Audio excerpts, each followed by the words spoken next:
월요일 아침 증시 워밍업 함께 하시죠. IBK투자증권 강남센터 함정남 차장 모셨습니다. 안녕하세요. 네, 안녕하세요. 네, 설레는 월요일장 함께 준비해 보도록 하겠습니다. 첫 번째 투자 포인트 열어볼게요. 국내 증시 더 오를까? 아무래도 지수가 3,300선을 넘겼는데 또 그 일에도 저항을 쉽게 받지는 않는 모습입니다. 코스닥도 연일 사상 최고치 형신을 이어가고 있고요. 천스닥을 기록하는 등 국내 증시는 그야말로 사상 최고치 랠리를 펼치고 있는데요. 이걸 체감하기 어렵다라고 느끼시는 분들도 굉장히 많으시죠. 증시는 더 오름세로 갈 수 있을까요? 모르겠습니다. 사실은 모른다는 게 정답이겠죠. 네. 제가 누누이 말씀드린 것이 6월은 트레이딩, 7월은 경계, 8월은 조심의 뷰를 여전히 유지하고 있고 7월에 경계한다라는 부분에 대해서 조금 불편한 모습들이 등장을 하고 있어서 네. 지금 제가 당장 주식을 현금화하겠다 이런 생각은 아닙니다.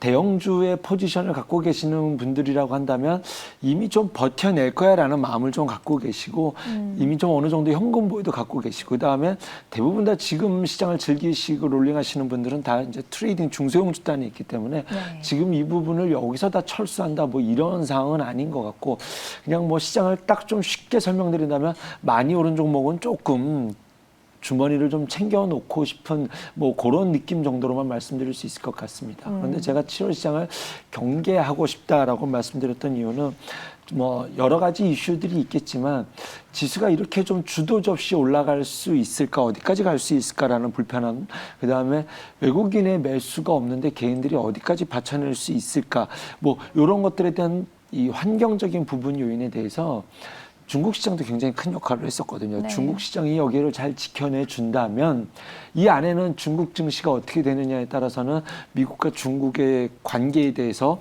오픈되지 않았던 그 이면의 모습도 우리가 추측해 볼 수 있는 대응도 중국 증시를 통해서 바라볼 수 있을 텐데 중국 증시가 금요일 날 조금 불편한 모양으로 마감이 됐습니다. 네. 우리나라 증시도 거기 때문에 힘을 상당 부분 반납하게 됐는데 어쨌든 이 증시를 꾸준히 개인이 받쳐내고 있으니 또 받쳐내겠지라는 뷰를 전망으로 대응을 해버린다면 또 받쳐낼 수 있을 것 같아요. 그런데 그것은 모르죠. 중국 증시가 더 풀어진다면 그다음부터는 확실히 제 기준에서는 시장은 좀 불편한 영역으로 들어가고 있고 달러 약세 했는데 지금 환율도 조금 슬금슬금 고개를 들고 있거든요. 네. 이 부분들은 결국 외국인 매도에 대한 정당성을 부여하게 된다.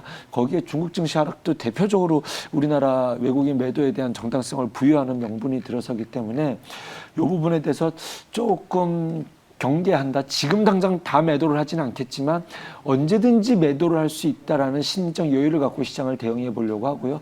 이번 주에는 이제 삼성전자 실적 발표가 네. 잠정 실적 발표가 예정되어 있는데 이 부분 또한 사실 크게 기대할 바는 아닌 것 같아요. 시장에서는 10.5에서 11조 정도를 예상 컨센서스로 바라보고 있는데 이것을 정말 대단한 서프라이즈로 돌파할 확률은 매우 낮아 보이고 그런다 하더라도 외국인이 이제부터 매수다라고 해서 삼성전자를 사면서 지수를 들어올리기는 조금 쉽지 않은 환경이지 않나는 생각을 가져보고 거기 옵션 만기일까지 있습니다. 그래서 네.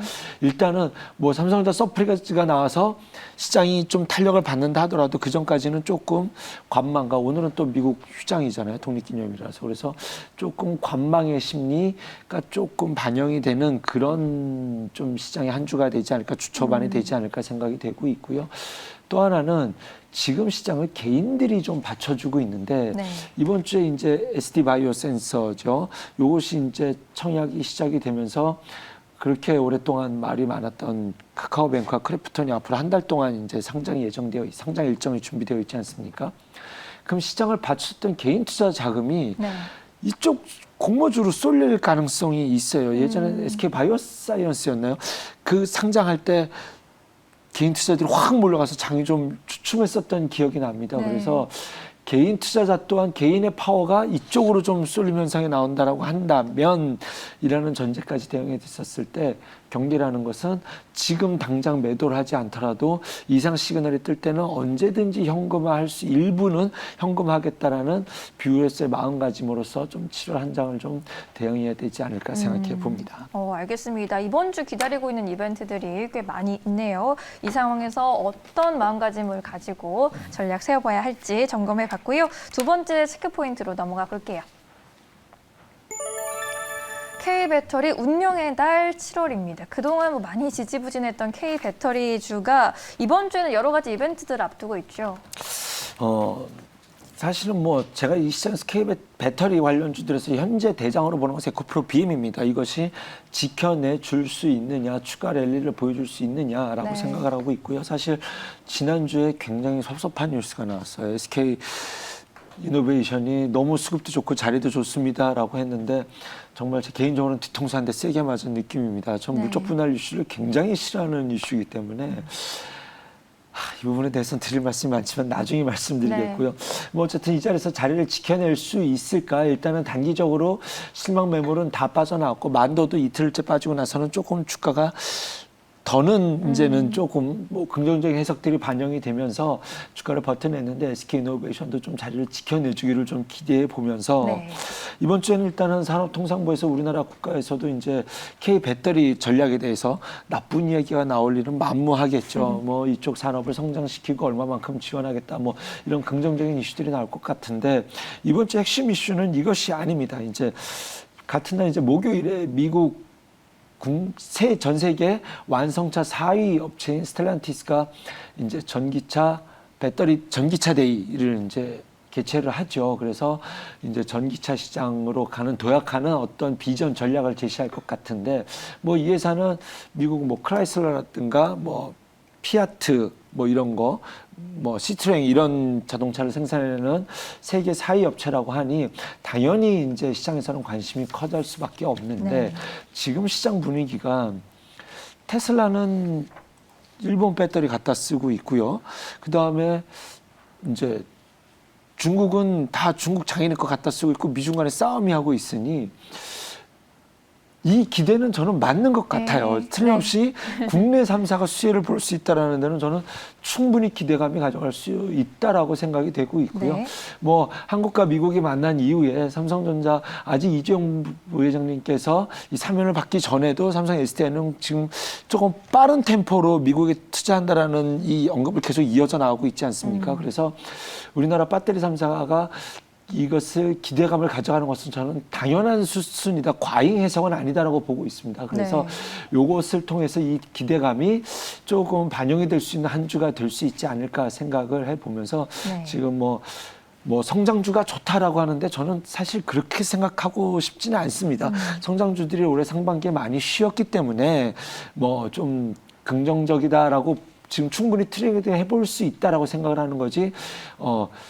뭐 금리를 인상한다 하더라도 성장주가 간다라는 억측을 이 시장에다 갖다 대고 싶지는 않습니다. 그래서 배터리 관련주들은 조금 에코프롬 BM 외에는 조금 쉬어가는 모습이 있었기 때문에 이번 주에 이런 이슈를 통해서 좀 주가가 반영이 될 수 있지 않을까 기대감. 뭐 SDI도 실제로는 사실 고개를 살짝 들지 않았습니까? 네. 그 뒤로 조금 무거운 행보를 이어가고 있는데 이것을 통해서 좀 중소형주 땅까지 좀 기대를 가져가 볼 수 있는 한 주가 되지 않을까 생각해 봅니다. 네, 뭐 살짝 무겁고 좀 답답했던 흐름이 이어졌었는데요. 미중 갈등이 심화되면서 그에 따른 반사수의 기대감 그리고 이번 주에 예정되어 있는 이 K 배터리를 위한 이벤트들 잘 체크해 보시면 좋을 것 같습니다. 에코 프로그램을 대장으로 알려주신 종목들 관심 가져보시면 좋겠네요.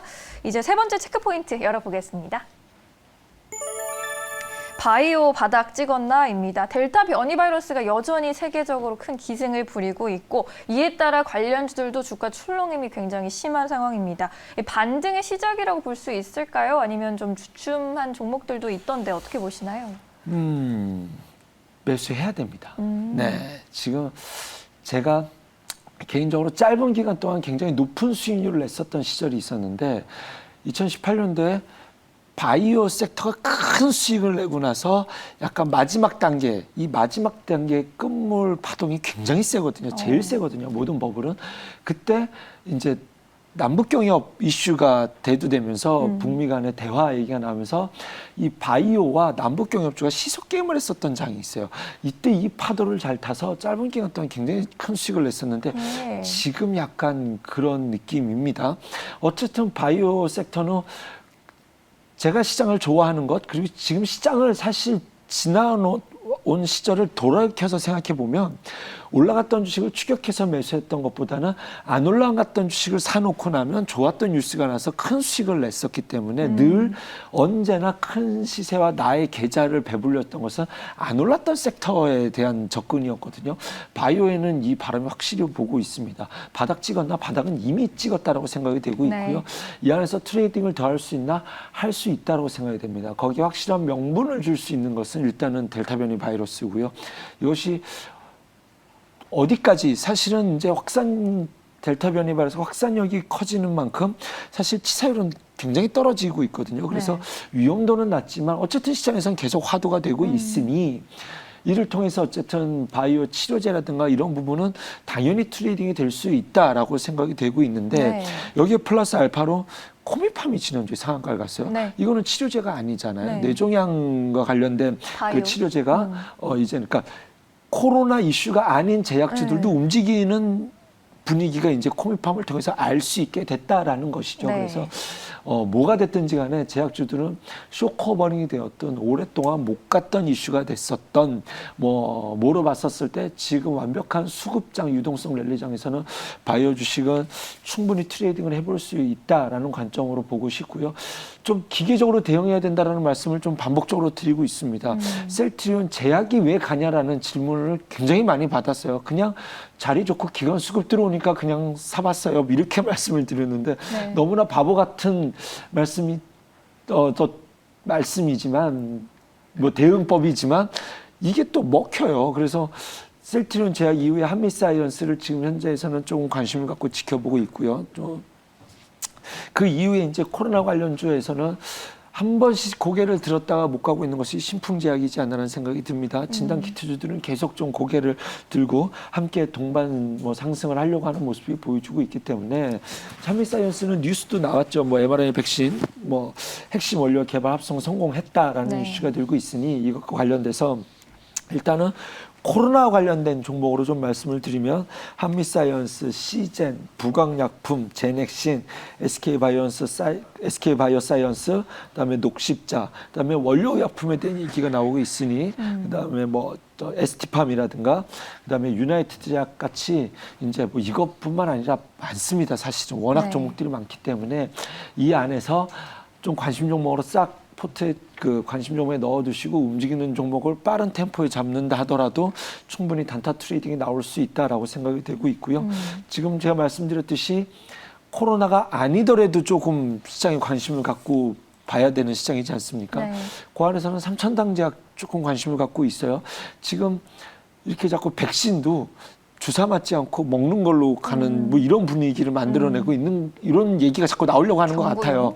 그래서 독감을 경구용 이제 이렇게 좀 이쪽으로 확대하려고 하는 것이 대화제약이라고 있었는데 지금 주가는 조금 무겁습니다. 여전히 관심으로 갖고 있고요. 이것이 이제 에스페스 기술이잖아요. 거기에 대해서 이제 지금 투자와 한 걸음 한 걸음 나아가고 있는 것이 삼천당 제약이지 않나라고 생각이 듭니다. 또 하나는 이제 최근에 줄기세포 관련주들이 좀 이렇게 하나씩 갔었거든요. 그럼 다음 주자는 코아스템이 될 수 있지 않을까? 차트를 보시면 지금 바닥에서 이제 고기 한번 딱 든 자리인 것 같은데 차트로만 대응했었을 때를 우선적으로 보면서 저는 좀 관심을 갖고 있기 때문에 삼천당 제약, 코아스템 요것들은 꼭 코로나가 아니더라도 좀 마이웨이를 갈 수 있는 종목이 되지 않을까. 요것 말고도 몇 종목 더 했는데 막 주저주저리 풀어놓기보다는 제가 조금 관심도가 높은 종목으로 말씀드리는 것이 맞지 않나 생각이 들었어요. 이 두 종목까지 설명을 드리도록 하겠습니다. 그리고 델타 변이 바이러스로 볼 수 있는 종목들 그리고 일반 바이오 모멘텀으로 나뉠 수 있는 종목들로 정리해 드렸으니까요. 잘 선택해 보시면 좋겠습니다. 이어서 다음 마지막 투자 포인트 열어보겠습니다. 건설주 정책 수혜 지속입니다. 건설주, 건자재주 잘 갈 것이다 이야기해 주셨고 실제로 잘 가고 있어요. 지금 사도 될까요? 지난주에 네 번째 테마였는데 시간이 없어서 못했죠. 맞아요. 오늘 짧고 굵게 말씀드리겠습니다. 올해 제가 보는 핵심 테마입니다. 정말로 이 시간을 많이 할애하고 싶은데 워낙 테마 순환매가 때문에 너무 무게감을 있게 설명드리고 싶지는 않아요. 하지만 제가 개인적으로 올해 보는 핵심 테마다. 일단 현대건설이 살아있습니다. 글로벌에서 인프라 투자한다는 것이 핵심 이슈가 될 것 같아요. 이것은 시장에서 누누이 반복적으로 나온 이슈이기 때문에 여기에 플러스 알파로 우리나라에서 정책 공약으로 나오고 있지 않습니까? 공약의 핵심이 건설입니다. 그쵸. 여기에 현대건설이 대장으로서 자리를 지켜준다면 건설주들이 계속 뛰놀게 될 텐데 올해 현대엔지니어링이 상장될 수 있을 기대감이 있습니다. 그러면은 현대엔지니어링의 대주주가 현대건설이거든요. 카카오뱅크 상장될 때문에 카카오가 올랐듯이 현대건설은 여러 가지 이슈들이 확실한 좀 튼튼한 조금 우상향으로 바라볼 수 있을 만한 이슈들이 산재해 있는 종목이 현대건설이지 않나는 생각을 가져봅니다. 지금 뭐 후보 주자들이 기본주택 공급 누구라고 말씀드리지 않아도 다 아시겠지만 아파트 공급 이슈들이 계속 있고요. 여기에 뭐 도시 재정비라든가 네. 경부선 지하 지금 착공이 들어가고 있죠. 지금 서울 인근 쪽만 아니라 부산에서도 경부선 지하 그쪽도 지화해야 되는 이슈가 남아 있기 때문에 네. 이쪽 중소형 건설 단까지 확대해서 했었을 때 이쪽 종목들의 특징이 한 번 시세를 받으면 30~40% 오르고 끝나는 테마들이 아니다라는 점까지 감안해 봤었을 때 올해는 뭐 우리나라 공약뿐만이 아니더라도 글로벌 인프라 투자를 했었을 때 글로벌 인프라라고 한다면 뭐 현대건설 그다음에 두산바켓 유시하셔야 될 것 같고요. 네. 우리나라는 뭐 중소형주들 다 아시겠지만 3호개발, 2하공영, 3부토건, 동부건설, 신세계건설, 우원개발 중소형 테마 곡 섹터 종목 확인하시는 거 들어가면 종목들이 쭉 산재해 있으니 네. 요 안에서 좀 투자 포인트를 발견할 수 있다. 좀 확대 해석을 한다면 이제 건자재주들도 충분히 지난주에 벽산도 한번 탄력을 주더라고요. 네. 뭐 대림 비엔코라든가 요 안에서는 충분히 트레이딩을 해볼 수 있다라는 건자재 종목까지도 말씀드리도록 하겠습니다. 네, 이제 정책으로 이제 두말하면 입 아픈 건설주까지 말씀해 드렸으니까요. 잘 참고해 보시기 바라겠습니다. 증시 워밍업 여기까지 하겠습니다. 고맙습니다.